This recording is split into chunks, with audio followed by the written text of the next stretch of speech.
ये आकाशवाणी है। चर्चा का विषय है, कार्यक्रम में प्रस्तुत है समृद्ध सांस्कृतिक विरासत और आध्यात्मिक परंपराओं को प्रदर्शित करते महाकुंभ 2025 पर परिचर्चा। इसमें भाग ले रहे हैं पर्यटन मंत्रालय की महानिदेशक मुग्धा सिन्हा, भारतीय संस्कृति के विशेषज्ञ अमित प्रकाश और वरिष्ठ पत्रकार रवि पाराशर। कार्यक्रम का संचालन कर रहे हैं आकाशवाणी संवाददाता कमल कुमार प्रजापति। महाकुंभ 2025 की दिव्य शुरुआत 13 जनवरी यानी अगले सप्ताह से ही होने जा रही है। ये पवित्र स्नान के साथ शुरू होगा और ये आध्यात्मिक उत्सव 26 फरवरी को महाशिवरात्रि के पावन पर्व के साथ संपन्न होगा। और हर 12 साल में एक बार होने वाला महाकुंभ मेला केवल एक विशाल जनसमूह नहीं है, बल्कि ये एक गहरी आध्यात्मिक यात्रा भी है और एक ऐसा समागम है जो विश्व की एक बहुत बड़ी आस्था का केंद्र बनकर हमारे सामने प्रस्तुत होता है। और आज हम कार्यक्रम में यही चर्चा करने वाले हैं कि इस बार का महाकुंभ 2025 का ये जो समागम होने जा रहा है प्रयागराज में, इसको लेकर क्या तैयारियां हैं और किस तरह के प्रबंध हैं और इस महाकुंभ का महत्व क्या है। इन सभी विषयों पर चर्चा करने के लिए हमारे साथ परिचर्चा में विशेषज्ञ शामिल होने जा रहे हैं। हम स्वागत करना चाहेंगे पर्यटन मंत्रालय में महानिदेशक मुग्धा सिन्हा जी का। आपका बहुत बहुत स्वागत है। धन्यवाद। हमारे साथ वरिष्ठ पत्रकार रवि पाराशर जी भी कार्यक्रम में शामिल हैं। आपका भी स्वागत है। धन्यवाद। अमित प्रकाश जी जो संस्कृति मामलों के विशेषज्ञ हैं, पत्रकार हैं, आपका भी स्वागत है। बहुत बहुत धन्यवाद। केंद्रीय और सूचना प्रसारण मंत्री अश्विनी वैष्णव ने आज महाकुंभ 2025 को समर्पित आकाशवाणी और दूरदर्शन के गीत का लोकार्पण किया। इस अवसर पर प्रसार भारती के अध्यक्ष नवनीत कुमार सहगल, मुख्य कार्यकारी अधिकारी गौरव द्विवेदी, दूरदर्शन की महानिदेशक कंचन प्रसाद और आकाशवाणी की महानिदेशक प्रज्ञा पालीवाल गौड़ उपस्थित थीं। आइए महाकुंभ 2025 के आकाशवाणी के इस गीत का एक अंश सुनते हैं। जय महाकुंभ पग पग जयकारा, महाकुंभ तन कुंभ कुंभ मन कुंभ कुंभ जीवन सारा अब कुंभ कुंभ। जय महाकुंभ पग पग जयकारा, महाकुंभ तन कुंभ कुंभ मन कुंभ कुंभ जीवन सारा अब कुंभ कुंभ। इस सत्य सनातन धारा का सौभाग्य हमारा महाकुंभ। जय महाकुंभ पग पग जयकारा महाकुंभ। जय महाकुंभ पग पग जयकारा, महाकुंभ तन कुंभ कुंभ मन कुंभ कुंभ जीवन सारा अब कुंभ कुंभ। तो चर्चा की शुरुआत मुग्धा जी मैं आपसे ही करना चाहूंगा। उम्मीद है कि 40 से 45 करोड़ श्रद्धालु या पर्यटक या लोग इस समागम में शामिल होने के लिए आएंगे। भारत ही नहीं बल्कि दुनिया भर से लोगों के आने की अपेक्षा है बड़ी संख्या में। ऐसे में पर्यटन मंत्रालय महाकुंभ 2025 के आयोजन को किस तरह से देख रहा है और क्या पर्यटन की दृष्टि से संदेश लेकर ये शुरू होने जा रहा है। इस कुंभ में हम लोग जो हैं पर्यटन मंत्रालय की तरफ से हम लोग ने तैयारियां तो बहुत पहले शुरू कर दी थी। हमारा फोकस इसमें रहेगा क्योंकि आपने खुद ही कहा कि 45 करोड़ श्रद्धालु इसमें आते हैं। हम इसको एक ऐसी अपॉर्चुनिटी देख रहे हैं बिकॉज ये सेलेस्टियल कैलेंडर के अनुसार ये इवेंट सेलिब्रेट किया जाता है। इसका कोई आग्रह पाती नहीं जारी होती। जो आकाश में जैसा सितारों का समागम होता है उसी तरह से जमीन में भी जो है लोगों का, श्रद्धालुओं का समागम होता है। ये अपने आप में दुनिया का सबसे बड़ा, सबसे कंटिन्यूअस और सबसे प्राचीन जो है समागम है। और इसका कौतूहल का भी ये विषय होता है। श्रद्धा का विषय तो होता ही है, कौतूहल का भी विषय होता है क्योंकि भारत सरकार का पर्यटन मंत्रालय का जो फोकस है वो विदेशी पर्यटक भी है। तो हमने इस बार अपनी सारी तैयारियां जो हैं उनको इसमें कैसे वो अग्रसर हो सकें, कैसे वो आ सकें, हमने अपने जो भारत के मिशन है बाहर उनके साथ, क्योंकि अभी आप देख रहे हो कल से प्रवासी भारतीय दिवस भी शुरू हो रहा है और वहां पर बहुत बड़ा इंडियन डायस्पोरा का समागम होगा। कैसे जो यहाँ पर भुवनेश्वर में लोग आए उनको हम कैसे महाकुंभ में भेज सकते हैं। तो पर्यटन मंत्रालय जो है वो एक फैसिलिटेटर का काम कर रहा है। आप एक्सपैट्स हो, भारत में रहते हो, यहाँ आना चाहते हो, यहाँ के जो एम्बेसडर्स हैं विभिन्न कंट्री से जो यहाँ रहते हैं उनका पूरा स्टाफ, उनके पूरे परिवारजन, अगर आप आना चाहते हो, रिसर्चर्स हैं, फॉरेन रिसर्चर्स हैं, फॉरेन जर्नलिस्ट हैं, फोटोग्राफर्स हैं, ब्लॉगर्स हैं, कंटेंट क्रिएटर्स हैं, ट्रैवल राइटर्स हैं और आप इन्फ्लुएंसर्स हैं, तो उन सब को वहां पर हम लोग ने अपना एक खुद का पर्यटन मंत्रालय का एक कैंप एस्टैब्लिश किया है। हमारी खुद की जेटी होगी, बोट होगी और हम लोग ने खुद अपने जो है वॉलंटियर्स लगाए हैं, टूरिस्ट फैसिलिटेटर्स वहां पर लगाए हैं, जो उनका पूरा इस समागम में घूमने का जो भी उनका वो रहेगा उसको हम फैसिलिटेट करेंगे। आईटीडीसी ने टेंट लगाए हैं। हम यूपी सरकार से, हम मेला अधिकारी से, यूपी पुलिस से, मंत्रालय जो हमारा कल्चर मंत्रालय है, उन सब से कोलैबोरेट कर रहे हैं और सबके साथ जो होल ऑफ कंट्री अप्रोच और होल ऑफ गवर्नमेंट अप्रोच है हमारे माननीय प्रधानमंत्री जी को, उसको ध्यान में रखते हुए हम जो है हम लोग ने हेल्पलाइन चालू करी है। कॉल सेंटर है पूरा 7 UN लैंग्वेजेस में और भारत की सभी लैंग्वेजेस में आपको सब प्रकार की जानकारी। आप अगर कुंभ में आए हैं तो सुबह क्या देख सकते हैं, दोपहर में क्या एक्सपीरियंस कर सकते हैं, शाम में, रात्रि में कौन से कल्चरल प्रोग्राम्स आप देख सकते हैं, उसकी सारी जानकारी आपको हेल्पलाइन नंबर से मिलेगी। 1363 हमारा हेल्पलाइन नंबर है, उसमें आप कॉल करें। जिस भी भाषा में आपको ये जानकारी चाहिए होगी आपको ये जानकारी मिलेगी। कल प्रवासी भारतीय दिवस पे हम अपना जो है पूरा टूर आइटनरीज का प्रोग्राम, टूर गाइड जिसे हम कह रहे हैं महाकुंभ की, उसको हम लॉन्च करेंगे, अनवेल होगी वो। उसके बाद कहाँ आप अकोमोडेशन पा सकते हैं, किस तरह से आप आईटीडीसी के टेंट्स बुक कर सकते हैं, किस तरह से आप आईआरसीटीसी के टेंट बुक कर सकते हैं, किस प्रकार से आप यूपी सरकार के टेंट बुक कर सकते हैं, क्या रेट हैं, कौन टूर ऑपरेटर्स हैं, किस तरह से अगर आप प्रयागराज तक आ ही गए हैं तो कैसे आप चित्रकूट जा सकते हैं, वाराणसी जा सकते हैं, लखनऊ जा सकते हैं, कौशाम्बी जा सकते हैं, क्या क्या ढूंढ सकते हैं, क्या क्या घूम सकते हैं। प्लस हमने 50 डिफरेंट इन्फ्लुएंसर्स पूरे देश भर से ऐसे लगाए हैं वहां पर, जो हर हफ्ते 2 या 3 लोग उसमें से रहेंगे, जो आपका local experience of Prayagraj, local experience of Mahakumbh, plus आपको देखो अपना देश, जो हमारा एक बहुत बड़ा क्लैरियन कॉल हमारे प्रधानमंत्री जी ने दिया था कि भाई अपना देश तो देखो, इतनी सारी चीजें हैं, इतने सारे हिडन जेम्स हैं, अनदेखी चीजें हैं अतुल्य भारत में,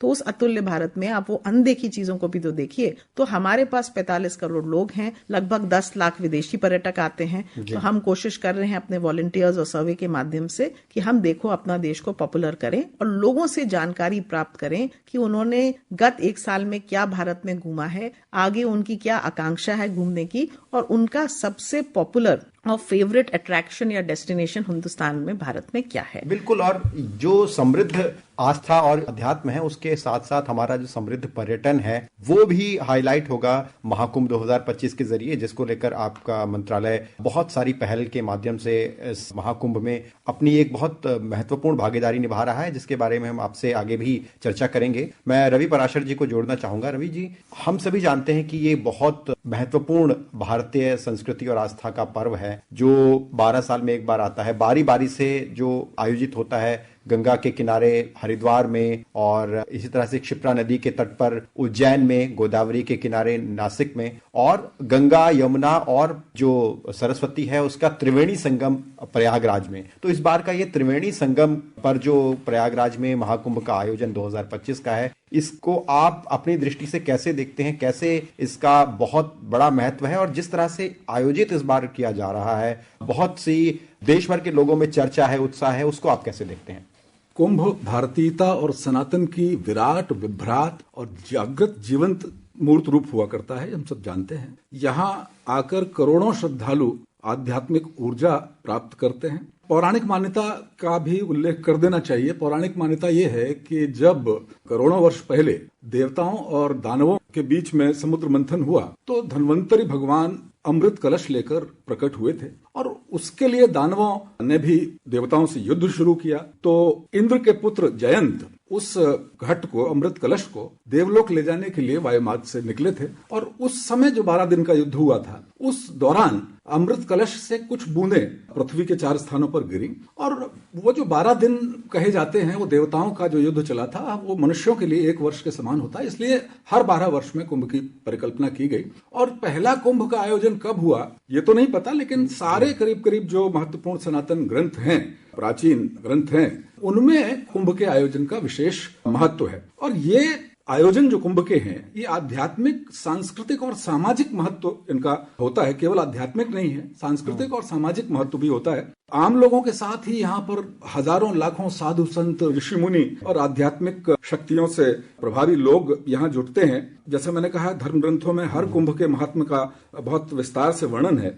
अमित प्रकाश जी, चर्चा में आपको जोड़ते हैं। कई अखाड़े जिसमें शिविरों में साधु संत और आध्यात्मिक जो क्षेत्र से संबंध रखने वाले जो महात्मा हैं वो यहाँ एकत्रित होते हैं, जहाँ दर्शन, ध्यान, ज्ञान, इन सभी की चर्चा होती है। एक माहौल भी इन दिनों हम देख रहे हैं, आप तो वहां गए भी हैं। हम आपसे जानना चाहेंगे कि आपको क्या नजर आया इस बार के महाकुंभ के आयोजन की शुरुआत में, और जिस तरह से वहां का माहौल है, और खासतौर पर जैसे लोग वहां पहुंचते हैं जो उन संतों की, अखाड़ों की जीवन शैली को देखते हैं, करीब से महसूस करते हैं, उनके भी अनुभव के बारे में हम आपसे जानना चाहेंगे। सबसे पहले तो शुरुआत में करना चाहूंगा कि एक पुस्तक है कुंभ गाथा, त्रिनाथ मिश्र जी IPS अधिकारी रहे, और जब वहां कुंभ का आयोजन किया गया था तो उस दौरान अपने अनुभवों के आधार पर उन्होंने वो पुस्तक लिखी थी। स्वतंत्रता प्राप्ति के बाद पहला कुंभ 1954 में हुआ था, और सबसे ऐतिहासिक ये रहा था कि उस वक्त के तत्कालीन जो राष्ट्रपति थे डॉक्टर राजेंद्र प्रसाद और प्रधानमंत्री पंडित जवाहरलाल नेहरू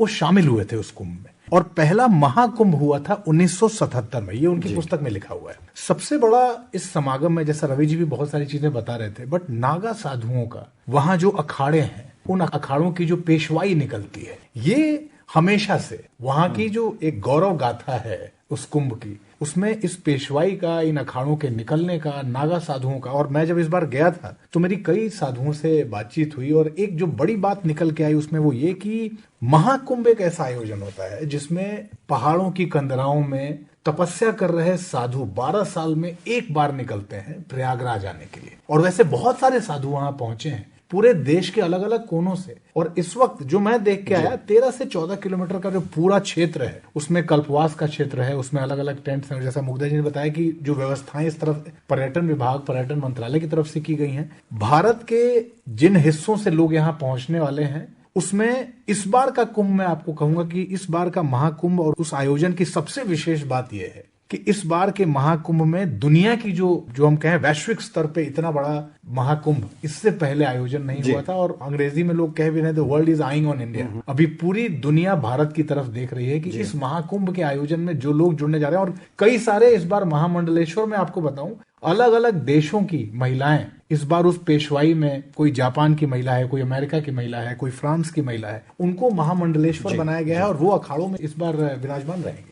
तो चलिए सीधे महाकुंभ की अपडेट लेने के लिए हम चलते हैं प्रयागराज। हमारे संवाददाता प्रवीण मिश्रा जी कार्यक्रम में जुड़े हैं। प्रवीण, आप हमें अभी ताजा वहां की स्थिति बताएं, क्या कुछ आयोजन को लेकर तैयारी है? क्योंकि अब एक ही हफ्ता रह गया है, उससे भी कम समय रह गया है, और हमने अभी अखाड़ों की चर्चा की, कल्पवास की अभी चर्चा हुई रवि पराशर जी और अमित प्रकाश जी से। तो किस तरह का पूरा आयोजन है, संक्षेप में अगर आप हमें जानकारी दे पाएं। अगर हम आयोजन की बात करें तो जिस तरह से कुल 26 सेक्टर में पूरे इस महाकुंभ मेले को बसाया है, जिसके आयोजन की तैयारी यहाँ पर पूरी हो गई है। और हम कहें जो एक धार्मिक पर्यटन के साथ साथ की जो सांस्कृतिक विरासत है, उसको लेकर के भी यहाँ पर फोकस किया गया है।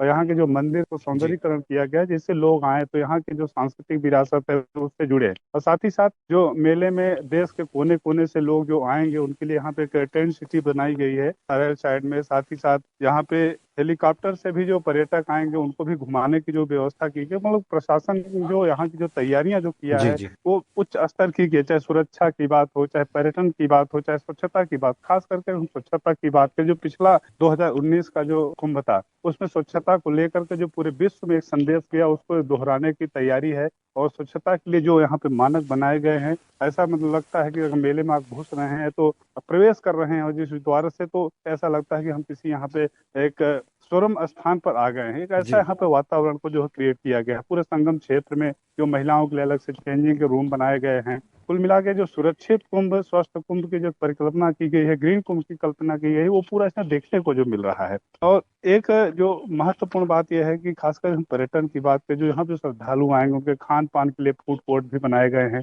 डिजिटल महाकुंभ को लेकर के इस बार प्रयोग किया गया है। AI जैसे सॉफ्टवेयर के जरिए जो है, AI के जरिए चाहे भीड़ का आकलन हो, चाहे इसके लिए जो खोया पाया का हो, मतलब एक उच्च स्तरीय तकनीक के माध्यम से पूरे कुंभ को ऑपरेट किया जाएगा जो है। और इसको लेकर के प्रशासन लगभग तैयारी पूरी कर चुका है, अंतिम चरण में है। जो थोड़ा बहुत भी चीजें हैं वो भी 1-2 दिन में पूर्ण हो जाएंगी। जी। बहुत धन्यवाद प्रवीण। मुग्धा सिन्हा जी, आपसे मैं जुड़ता हूं। एक मैं यहाँ पर जिक्र करना चाहूंगा प्रश्न से पहले कि वर्णन मिलता है हमें एक चीनी यात्री जो 7वीं शताब्दी में आए थे, जिनका नाम था वेन्सवांग। उन्होंने प्रयागराज की जो सुंदरता है, समृद्धि है और सांस्कृतिक गहराई है उसका वर्णन किया था, और उन्होंने त्रिवेणी संगम और जो वहां होने वाला अनुष्ठान है, शायद कुंभ ही जिसको कहा जाता है, उनके वर्णन में उसका भी उन्होंने उल्लेख किया था। मैं ये प्रश्न यहां पर रखना चाह रहा हूं कि जैसे जो विदेशी पर्यटक आते हैं, जैसे अभी हमने वेन्सांग की चर्चा की, उस वक्त वो आए होंगे तो उन्होंने अपने हिसाब से महाकुंभ को देखा, उसका वर्णन किया। तो पर्यटन मंत्रालय विदेश से आने वाले पर्यटकों को कुंभ के किस आयाम को प्रस्तुत करवाना चाहता है और किस तरह से इसको लेकर पूरी तैयारी है? जैसे कि आपने बताया भी कि महाकुंभ के जरिए आसपास के पर्यटन स्थलों को लेकर भी सहूलियत हो, इस बारे में भी पूरी व्यवस्था की गई है। तो आप इस नजरिए से कैसे महाकुंभ के इस आयोजन को देख रही हैं? आपको ध्यान होगा, अगर मैं कुछ 1 वर्ष पहले जाऊं, जब भारत जो है G20 की प्रेसिडेंसी में हमने पार्ट लिया था, तो उसमें हमने टूरिज्म मिनिस्टर्स का जो गोवा रोड मैप डेवलप हुआ था, उसमें हमने फोकस किया था कि हम प्रो प्लैनेट, है ना, nature positive, clean and green, sustainable tourism, travel for life, responsible tourist, इन आयामों को हम जो है आगे बढ़कर इसको पेश करेंगे कि भारत में पर्यटक जब आए तो उसको हाइजीन और उसको सेफ्टी और जिस प्रकार का वो एक्सपेक्ट करता है उसको वो मिले। तो आप जानते हो कि भारत में यहाँ पर इस महाकुंभ के आयोजन में श्रद्धा का विषय है। आपके बहुत सारे 33 इसमें नागा अखाड़े हैं। अगर हम कॉन्टेम्प्ररी पब्लिक की और ग्लोबल ट्रेंड की बात करें तो आपने इस बार एक किन्नर अखाड़ा लगाया है जो LGBTQ और प्राइड कम्युनिटी को कैप्चर करता है। उसके अलावा जो है यहाँ पर अगर आप देखें, बहुत सारा योगा, बहुत सारा मेडिटेशन होता है। तो अगर मैं बात करूं, आपने चाइना में हुएनसांग की 7वीं शताब्दी की बात करी, अगर मैं 20वीं शताब्दी की US की बात करूं तो शायद इन दोनों कॉन्टिनेंट्स के बीच में पूरा विश्व समा जाता है। तो उसमें मैं मार्टिन लूथर किंग की बात करूं तो वो कहते हैं कि भारत में मैं कहीं पर भी जाऊं तो मैं एक पर्यटक की दृष्टि से जाता हूं, बट मैं जब भारत में आता हूं तो मैं एक श्रद्धालु या पिलग्रिम की दृष्टि से मैं आता हूं। तो यहाँ पर कुंभ हमें एक ऐसा मौका देता है कि हम भारत में पर्यटक बन के आए और पिलग्रिमेज वाला जो है उसका लाभ लेते हुए वापस जाएं। आपको पता है कि 2014 से लेके 2024 में 2 बड़े बुकएंड डेट्स हो गई हैं आज की तारीख में। 21 जून हमें पता है कि विश्व में योगा दिवस कहलाता है, और हाल ही में यूनाइटेड नेशंस ने 21 दिसंबर को जो है विश्व का मेडिटेशन दिवस घोषित किया है। तो मुझे लगता है 6 महीने के अंतराल में ये 21 तारीख की डेट्स हमारे लिए बड़ी इंपॉर्टेंट हो गई हैं, और उसके बाद इमीडिएटली कुंभ आता है। तो कुंभ में बहुत सारे प्राइवेट लोग जो हैं, ministry of tourism, ministry of culture के साथ, क्योंकि देखो हम बात कर रहे हैं, प्रधानमंत्री जी बात करते हैं रचनात्मक भारत की, कल्चर क्रिएटिव इकोनॉमी की, और ये समागम जो है हर प्रकार के एज ग्रुप के लोग, हर प्रकार के विदेश देश के लोग, हर प्रकार के तबके के लोग इसमें आते हैं। और हमारे भारत में तो ये संस्कृति रही है, तो फॉरेन टूरिस्ट को हम अपनी संस्कृति का दर्शन, रिचुअल्स बहुत इंपॉर्टेंट है, हर नागा अखाड़े का अपना अलग रिचुअल है, और ये 33 है यहाँ पर। फिर कुछ लोग आते हैं जो रिसर्च करना चाहते हैं, क्योंकि एक मैनेजमेंट की दृष्टि से भी बहुत इंपॉर्टेंट है। 2019 में हार्वर्ड यूनिवर्सिटी ने कुंभ के सेलिब्रेशन को, यहाँ पर 45 करोड़ पीपल, कहने का मतलब है कि 4.5 बिलियन लोग आते हैं, जो बहुत सारे देशों की आबादी से भी ज्यादा है। तो इसको कहा जाता है कि ये विश्व की सबसे बड़ी टेम्पररी सिटी है। 1.5 लाख तो टेंट ही हैं आम कल्पवास करने वाले यात्री के। इसके अलावा 3000 टेंट हैं जो हम लग्जरी टेंट हैं जो हम टूरिस्ट को इसमें ऑफर कर रहे हैं। तो इस तरह का ये बहुत बड़ा समागम है। तो मैनेजमेंट की दृष्टि से भी लोग इसको पढ़ने आते हैं। फोटोग्राफर्स विदेश से, देश से आते हैं इसकी फोटोग्राफी करने की, सिनेमेटोग्राफी करने के लिए लोग आते हैं। प्लस लोग इसमें टूरिस्ट आइटिनरीज को देखते हैं कि भाई मैं अगर ऑलरेडी यूपी आया हुआ था या यूपी के आसपास कहीं आया हुआ था तो मैं इसको भी देख के जाऊं, बिकॉज ये बहुत बड़ा उत्सुकता का, कौतूहल का विषय है, बिकॉज इसमें एस्ट्रोनॉमी भी है। इनफैक्ट यहाँ पर बहुत सारे लोग जो हैं क्वांटम फिजिक्स की चर्चा कर रहे हैं, कल्चर क्रिएटिव इकोनॉमी की बात इसमें की जा रही है। बिकॉज आप देखो गैस्ट्रोनॉमी है यहाँ पर, वहां का लोकल खाना है, प्लस जो मिनिस्ट्री ऑफ कल्चर जो है वो कला संगम कर रहा है। तो देश के विभिन्न भागों से आपके क्राफ्ट्समैन आएंगे, आर्टिस्ट आएंगे, विजुअल आर्टिस्ट आएंगे। मैंने देखा है जहां पर एग्जीबिशन एरिया होती है वहां पर बहुत सारे लोग जो हैं कुंभ के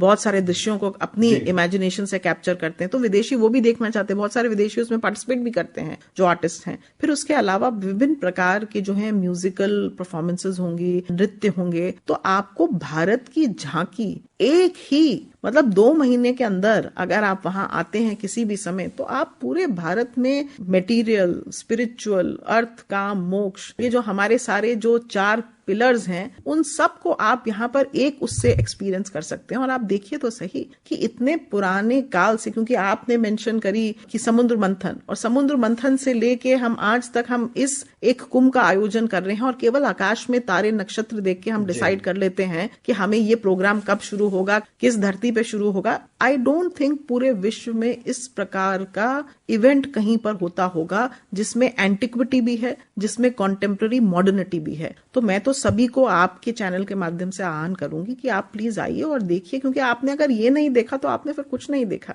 तो जैसा कि रवि पराशर जी, अभी मुग्धा जी बात कर रही थी कि इस महाकुंभ के बहुत से आयाम हैं। यहाँ एक तरफ खगोल विज्ञान की उन्होंने बात की, अध्यात्म और आस्था का तो ये बहुत बड़ा केंद्र है ही, लेकिन रीति रिवाज, संस्कृति, विरासत, परंपरा और खगोल विज्ञान, प्राचीन ज्ञान, इनका भी एक संगम यहाँ पर देखने को मिलता है। तो इस दृष्टि से महाकुंभ के सांस्कृतिक महत्व पर मैं आपकी टिप्पणी चाहूंगा, खासतौर पर महाकुंभ 2025 आज की पीढ़ी के लिए किस तरह से अहमियत रखता है, क्योंकि ये भी कहा जाता है कि महाकुंभ के बारे में कि महाकुंभ वो पीढ़ियों का भी संगम है। पुरानी पीढ़ी नई पीढ़ी के बीच में जो विचारों का आदान प्रदान है, समन्वय है, वो भी महाकुंभ में अगर जाते हैं तो उसका भी एक संगम दिखाई देता है। तो ज्ञान, परंपरा और जो रीति रिवाज हैं, उनको किस तरह से ये महाकुंभ सांस्कृतिक रूप से एक करता है?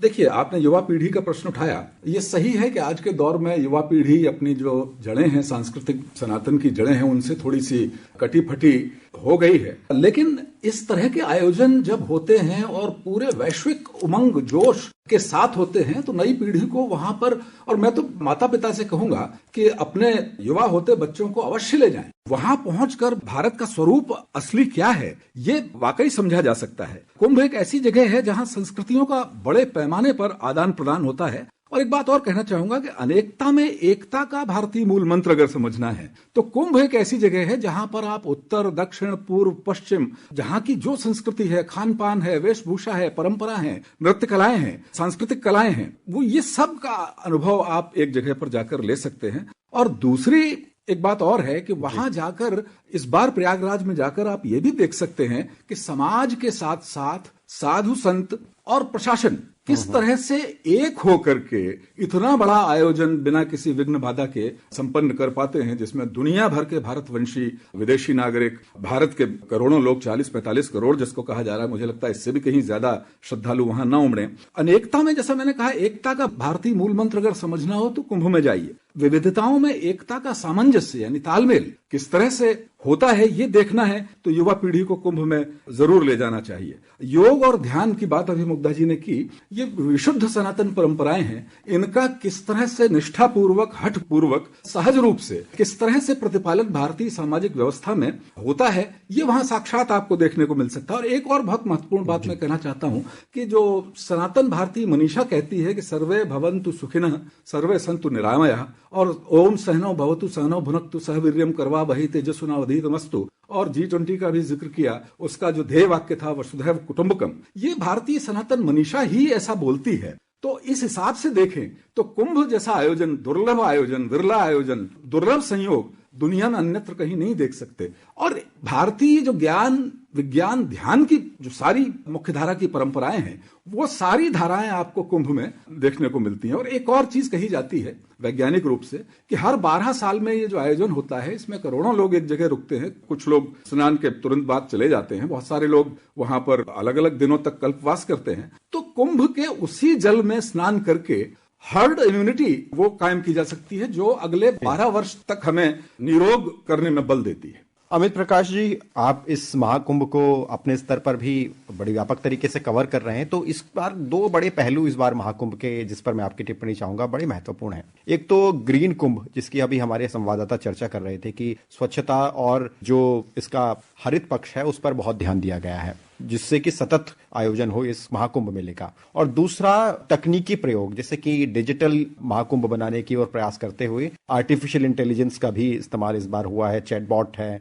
और जिससे कि यात्रियों को और आने वाले लोगों को सहूलियत हो। तो इस दृष्टि से आपका क्या अनुभव रहा और क्यों आवश्यक है हम जब ऐसे बड़े आयोजन करते हैं, और किस तरह से ऐसे बड़े आयोजन में और महाकुंभ जैसे महोत्सव में इस तरह के चीजों के होने से और ज्यादा सहूलियत होती है और ज्यादा एक सकारात्मक प्रभाव लोगों पर इसका जाता है।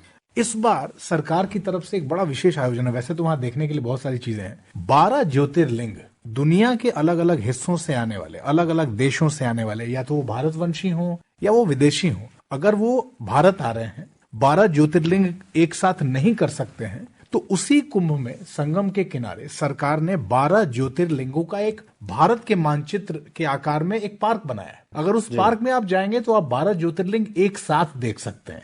जहां तक डिजिटल कुंभ की आपने बात की, इस बार डिजिटल कुंभ के तहत और इस बार प्रयास सरकार की तरफ से और गृह मंत्रालय से लेके उत्तर प्रदेश सरकार से लेके हर मंत्रालय, हर विभाग वहां एक बहुत ही यूनाइटेड एफर्ट है, एक बड़ा सिंक इन किया है सारे मंत्रालयों ने, सारे विभागों ने, कि इस बार बहुत सारी ऐसी चीजें होती हैं, क्योंकि 45 करोड़ लोगों का एक स्थान पर आना, उन सारे व्यवस्थाओं को एक साथ देखना, और जिसमें मुग्धा जी बता रही थी कि बहुत सारी ऐसी व्यवस्थाएं, खासतौर पे ध्यान उन विदेशी पर्यटकों का ज्यादा रखना है जो पहली बार आ रहे हैं। उनके लिए ऐसी कौन सी व्यवस्था हो कि वो पैनिक में ना आए, वो ऐसी किसी चीज से घबराए ना कि बहुत भीड़ है तो हम कहाँ जाएं। तो मैप से लेके, लोगों के नेविगेशन से लेके, लोगों के रुकने की व्यवस्था से लेके, 5 अलग अलग स्टेशंस बनाने से लेके, ट्रेनें कहां से कितनी चलेंगी, अलग अलग विशेष ट्रेनें बनाने से लेके, ये सारी व्यवस्थाएं एक जगह सिंक हो रही हैं। और तभी नोडल ऑफिसर्स जो वहां बनाए गए हैं वो सारी व्यवस्थाओं को हर घंटे रिव्यू कर रहे हैं कि कहीं कोई ऐसी दिक्कत वाली बात अगर आ जाए तो वो जो चीजें हैं उसको ठीक किया जा सके। तो ये इस बार की व्यवस्था में ये 2-3 बड़े महत्वपूर्ण पहलू हैं जिनका ध्यान रखा गया है। मुग्धा जी, चर्चा का अंत हम आपकी टिप्पणी से ही करते हैं। इस बार का महाकुंभ 2025 क्या सकारात्मक असर पूरी दुनिया में छोड़कर जा सकता है, अगर हम पर्यटन की दृष्टि से देखें? इसलिए भी ये साल इम्पोर्टेंट है क्योंकि ऑनरेबल प्राइम मिनिस्टर साहब ने इस वर्ष को India ASEAN year of tourism declare किया है। तो हम कोशिश कर रहे हैं, हमने रीच आउट किया है सभी को, चाहे वो यहाँ के एम्बेसडर्स हो, अभी मीटिंग करी है। हमारी लीडरशिप का डंका बजता है पूरे देश विदेश में। तो मुझे लगता है कि ये महाकुंभ जो है वो एक इस तरह का स्पिरिचुअल डंका बजाता है कि देखिए हम कितना बैलेंस्ड, हम क्योंकि बुद्धा का लैंड भी है तो हम कितना बैलेंस होके चलते हैं। मैंने हाल ही में सुना है कि नासिक में भी जो है इस तरह की तैयारी आर्किटेक्चरली उन्होंने स्टार्ट कर दी है। तो ये एक बहुत अच्छा प्रभाव है, क्योंकि जितना अच्छा मैनेजमेंट यहाँ होता है, पर यहाँ से लेके गंगा सागर तक, फिर आपका पुष्कर से लेके जगन्नाथ तक, उन सब पे इस तरह का बढ़िया मैनेजमेंट कि हम क्राउड कंट्रोल कर सकते हैं। क्योंकि टूरिज्म में एक बहुत विषय आता है कि कैसे आप देख रहे होंगे, पढ़ रहे होंगे, थाईलैंड हो जाए, आपका जापान हो जाए, सब लोग क्राउड कंट्रोल की बात करें कि कैसे हम क्राउड को मैनेज करें, कैसे हम ओवर एक्सप्लॉयटेशन ना करें, कैसे हम वेस्ट मैनेजमेंट करें। तो मुझे लगता है ये कुंभ जो है इन सब चीजों का भी आंसर दे रहा है। इसको देख के बहुत सारे लोगों को टूरिज्म कैसे कर सकते हैं, जहां पर भीड़ आती है किस तरह से उसको इतनी सुंदरता से 2 महीने तक खींचा जा सकता है, क्योंकि 2 महीने तक कोई भी आयोजन को करना अपने आप में एक बहुत बड़ा चैलेंज होता है। तो ये सब सीख इससे हमें मिल सकती है। पूरे विश्व को एक एग्जाम्पल इंडिया जो है महाकुंभ के माध्यम से दे सकता है। जहां त्रिवेणी का अद्भुत मिलन है, जहां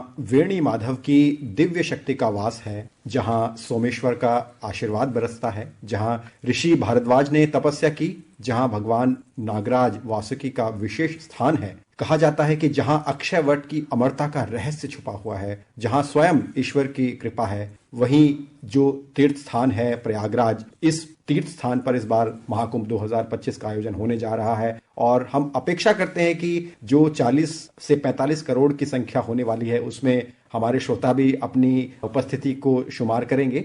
और आज की इस चर्चा में मैं धन्यवाद करना चाहूंगा आप तीनों विशेषज्ञों का, आपने चर्चा की और अपने महत्वपूर्ण विचार कार्यक्रम के माध्यम से हमारे सुनने वाले तक पहुंचाए। बहुत बहुत धन्यवाद। धन्यवाद। धन्यवाद। अभी आप सुन रहे थे समृद्ध सांस्कृतिक विरासत और आध्यात्मिक परंपराओं को प्रदर्शित करते महाकुंभ 2025 पर परिचर्चा। इसमें भाग ले रहे थे पर्यटन मंत्रालय की महानिदेशक मुग्धा सिन्हा, भारतीय संस्कृति के विशेषज्ञ अमित प्रकाश और वरिष्ठ पत्रकार रवि पाराशर। कार्यक्रम का संचालन कर रहे थे आकाशवाणी संवाददाता कमल कुमार प्रजापति। ये कार्यक्रम आकाशवाणी के समाचार सेवा प्रभाग द्वारा प्रस्तुत किया गया। इसे आप हमारे mobile app news on AIR और YouTube channel news on AIR official पर भी सुन सकते हैं। इस कार्यक्रम के संबंध में अपनी प्रतिक्रिया आप हमें ईमेल या व्हाट्सएप के माध्यम से भेज सकते हैं। ईमेल का पता है airnsdtalks@gmail.com और व्हाट्सएप नंबर है 9289094044।